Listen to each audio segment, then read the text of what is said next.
The gentlewoman from Richmond City, Ms. McClellan. Thank you, Mr. Speaker. I rise for a point of personal privilege. Gentlewoman has the floor.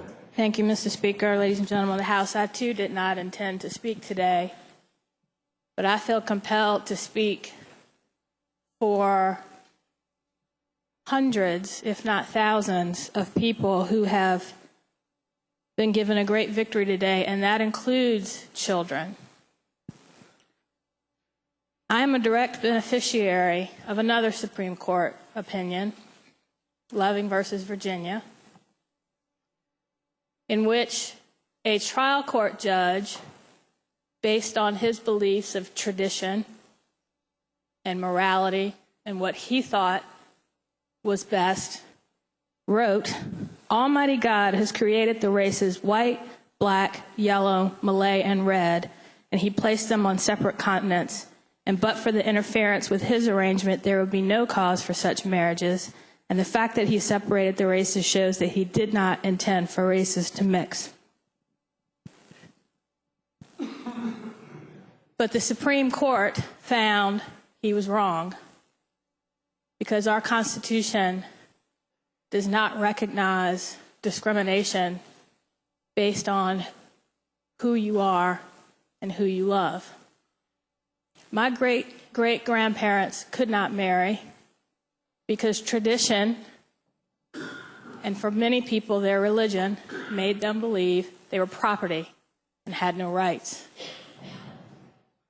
Before Loving versus Virginia, I could not have married my husband for the same reason.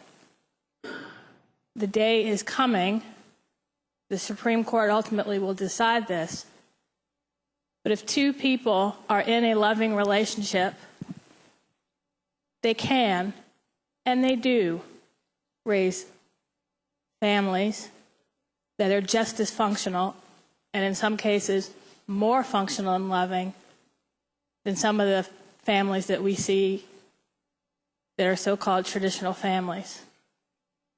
No matter what you believe about homosexuality, and I recognize that the beliefs are all over the map.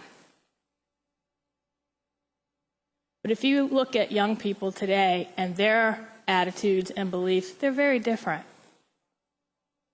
Because they recognize once you get beyond the fear and the ignorance and you look at people for who they are, not what you think they are, attitudes change.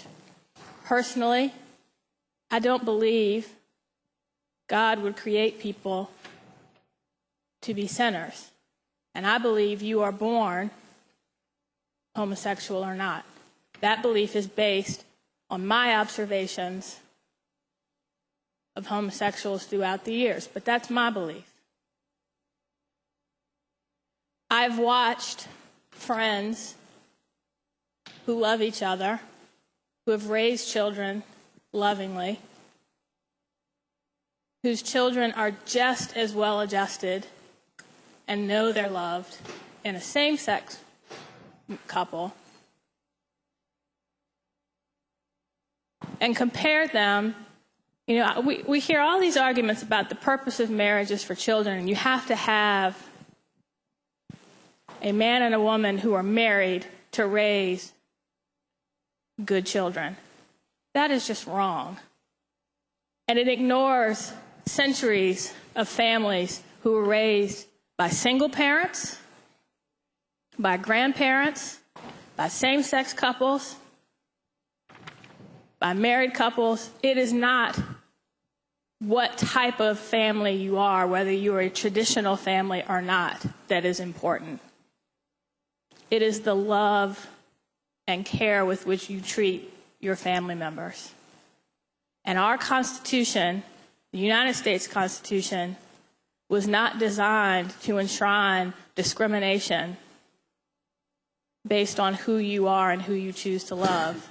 And that's what these court decisions, and that's what a majority of Americans are starting to recognize. And I think one day, hopefully not 50 years from now, we will look back on what happened yesterday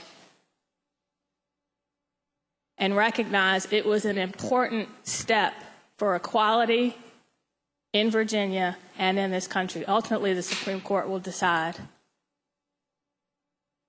But I think we're going to look back and see it was the right thing to do so that many people who love each other now don't have to, they can walk with their head held high and not walk through life thinking my state, my commonwealth, does not recognize me as an equal human being. This is a first step, and I applaud it. Thank you.